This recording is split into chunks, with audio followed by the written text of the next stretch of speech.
दोस्तों, कानपुर देहात, उन्नाव, रायबरेली, बाराबंकी, सीतापुर और हरदोई ये शहर यूपी के हैं। अक्सर इन शहरों की चर्चाएं गुंडागर्दी, बाहुबली और माफियाओं के नाम पर मशहूर थी। इनके नाम आते हैं तो हमारे दिमाग में क्राइम की तस्वीर बैठ जाती है और जाहिर है कि यूपी इससे कभी अछूता नहीं रहा। लेकिन अब वक्त बदल रहा है, तस्वीर बदल रही है, इरादे बदल रहे हैं। जहां गुंडागर्दी होती थी वहां विकास होने जा रहा है और यह विकास माफियाओं का नहीं बल्कि टेक्नोलॉजी का, सड़कों का, ट्रांसपोर्टेशन का, ऊंची ऊंची बिल्डिंग्स का और इंफ्रास्ट्रक्चर का। अब आप सोच रहे होंगे कि ये कैसे मुमकिन है, तो जनाब इस सपने को हकीकत में बदला जा रहा है। जी हाँ, दरअसल अब यूपी में दिल्ली एनसीआर की तर्ज पर एससीआर बनने जा रहा है। क्या है ये एससीआर, इसे बनाने का मकसद क्या है, इस प्रोजेक्ट में कौन कौन से शहर आएंगे, इन सारी बातों को हम डिटेल में समझाएंगे। लेकिन उसके लिए आपको हमारे साथ वीडियो के एंड तक बना रहना होगा और अगर आप हमारे चैनल पर नए हैं तो हमारे इस चैनल को जरूर सब्सक्राइब करें, साथ ही बेल आइकॉन दबाना बिल्कुल ना भूलें, जिससे आपको हमारी लेटेस्ट वीडियो का पता चल सके।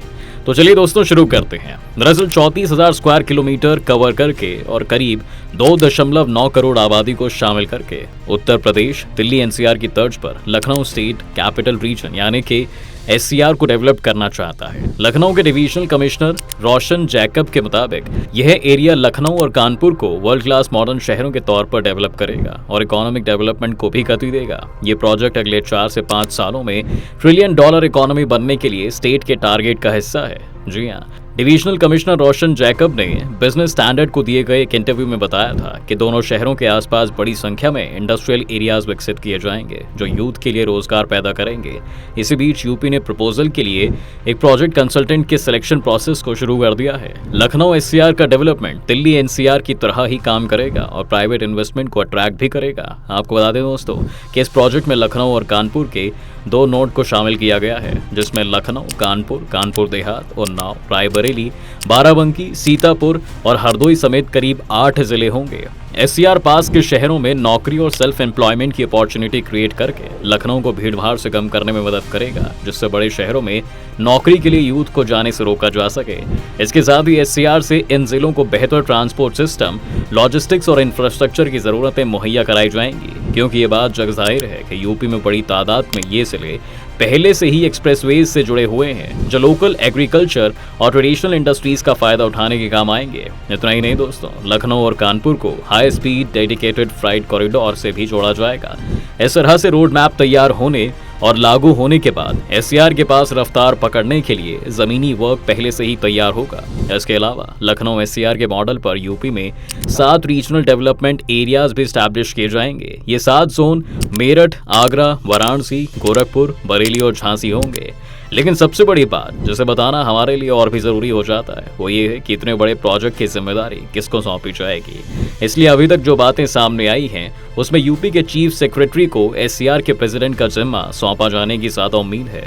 अब जब एससीआर एनसीआर की तर्ज पर बनने जा रहा है तो हमारे लिए ये भी जानना जरूरी हो जाता है दोस्तों कि एनसीआर है क्या।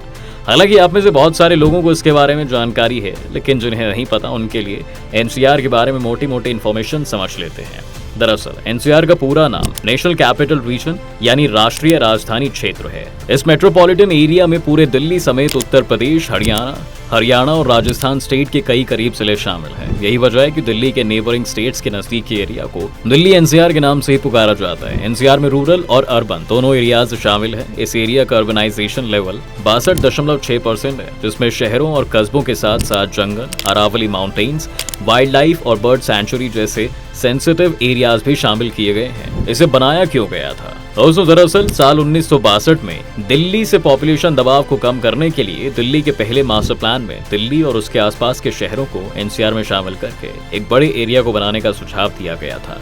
इस प्लान में नेशनल कैपिटल रीजन और उसके करीबी शहर जैसे गाजियाबाद, फरीदाबाद, गुड़गांव, बल्लभगढ़, बहादुरगढ़ और लोनी समेत कुछ रूरल एरियाज को भी शामिल किया गया था। 1985 में national capital region planning board act of 1985 के तहत एनसीआर और उसके प्लानिंग बोर्ड को बनाया गया।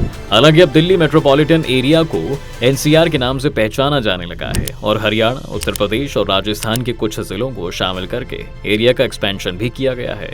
इधर एससीआर को लेकर यूपी के सीएम भी काफी एक्टिव नजर आ रहे हैं। यूपी के सीएम योगी आदित्यनाथ के मुताबिक कई बार उन्हें अनप्लान डेवलपमेंट की शिकायतें मिलती रही हैं। ऐसे में फ्यूचर की जरूरत को देखते हुए स्टेट कैपिटल टेरिटरी का गठन करना उनके लिए बहुत जरूरी हो गया है। एक इंटरव्यू में उन्होंने भी कहा है दोस्तों कि लखनऊ ग्रीन कॉरिडोर के प्लान को भी बहुत जल्द से जल्द शुरू किया जाएगा। नगर निगम लखनऊ के दायरे का भी एक्सपेंशन किया जाएगा। इतना ही नहीं, सीएम ने अफसरों से कहा है कि घर का नक्शा पास करवाने, फीस जमा करवाने जैसी छोटी छोटी जरूरतों के लिए आम आदमी को परेशानी ना झेलनी पड़े। इसके लिए डेवलपमेंट अथॉरिटीज को अपनी वर्किंग स्टाइल में बदलाव करने होगा। वहीं अगर यूपी सरकार द्वारा किए जा रहे कामों पर नजर डालें तो यह साफ साफ झलकता है कि सरकार इस पूरे प्रोजेक्ट को लेकर कितनी सीरियस है।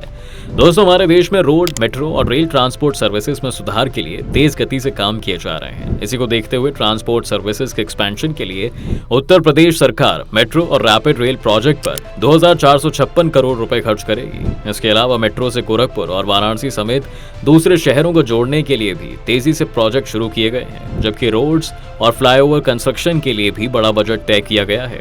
कानपुर और आगरा मेट्रो के लिए 1150 करोड़। दोस्तों, यूपी तरक्की की राह पर है, इसलिए यूपी गवर्नमेंट के बजट 2023 से 24 पर यूपी ग्लोबल इन्वेस्टर समिट का सबसे ज्यादा असर देखने लगा है। जी हाँ, यूपी में ट्रैफिक कनेक्टिविटी के लिए सरकार की ओर से अलग अलग प्रोजेक्ट्स में करोड़ों रुपए खर्च करने की बात कही गई है, जिसमें कानपुर मेट्रो रेल प्रोजेक्ट के लिए 585 करोड़ और आगरा मेट्रो रेल प्रोजेक्ट के लिए 456 करोड़ रुपए खर्च किए जाएंगे। रैपिड रेल प्रोजेक्ट पर 1306 करोड़ रुपए खर्च होंगे। इधर Delhi Ghaziabad Meerut corridor regional rapid transit system project के लिए 1306 करोड़ रुपए सरकार मुहैया कराएगी। वहीं वाराणसी, गोरखपुर और दूसरे शहरों में मेट्रो रेल प्रोजेक्ट के लिए 100 करोड़ रुपए के अरेंजमेंट की बात की गई है। जी हाँ दोस्तों, जिसमें बनारस के रोपवे सर्विस डेवलप करने के लिए भी 150 करोड़ रुपए खर्च किए जाएंगे।